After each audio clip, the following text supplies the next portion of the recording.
चिंता बढ़ाऊँच बात्यार गति।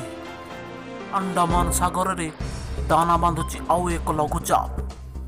अक्टोबर द्वितीय सप्ताह बेलू आसीपे यही सामुद्रिक बात्या। हेले यार गति केते रहिबो आउ केते बलशाली हेबो यह स्पष्ट नुहे। तेणु बात्या को नहीं आशंका नथिबा बेले आशंका को आड़े दिया जाई परिबनी बोली कहिसंती कृषि विशेषज्ञ सुरेंद्रनाथ पशुपाल।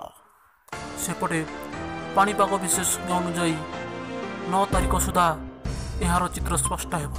यह घनीभूत होई उत्तर पश्चिम दिगरे गति करी आंध्र मुहां हेबो। फल ओडिशार उपकूल अभयारण्य और दक्षिण ओडिशा रे प्रबलरू अति प्रबल वर्षा होबार संभावना रही।